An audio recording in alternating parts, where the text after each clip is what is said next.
Efectul cafelei poate fi înlocuit de așa numita stimulare cerebrală.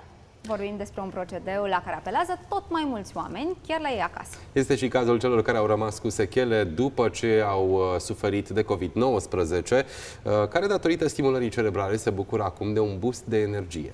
Iar specialiștii avertizează însă că așa numita electrocutare a creierului trebuie făcută numai sub supravegherea unui medic și nu cu dispozitive cumpărate de pe internet. În caz contrar, efectele adverse pot fi grave. Asta ne mai lipsea. Asta voiam să zic, stimulare cerebrală ne mai lipsea.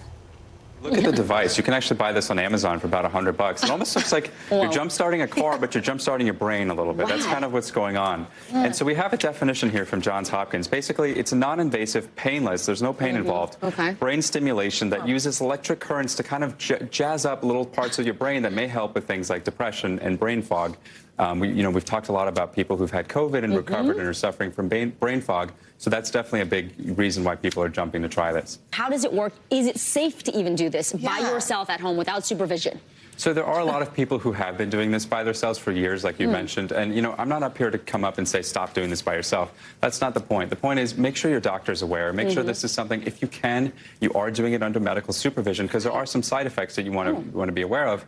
But more importantly, if you turn up the current a little bit too high, we worry about causing skin burns and getting a little bit too much damage to the brain with that electrical current. What are some of the side effects that you just tell us? Well, so besides frying your brain, some things we worry about, itching, getting a tingling sensation, and those small little burns you can have to your skin. The good news is the studies that are out, the small studies, show that if you do this under the supervision of a medical professional, the side effects is actually pretty well tolerated. The side effects weren't crazy.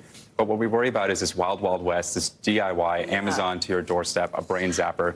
That's where we kind of start to worry about. What is it that you're getting off of Amazon? Just for people who are like, what does this even look like? It looks like it's about the size of a phone, and it has two wires that kind of go up and electrodes that go onto your head. And you turn it on. Some people use it about 20 minutes a day for about 4 days in a row, and then it's supposed to replace your cup of coffee.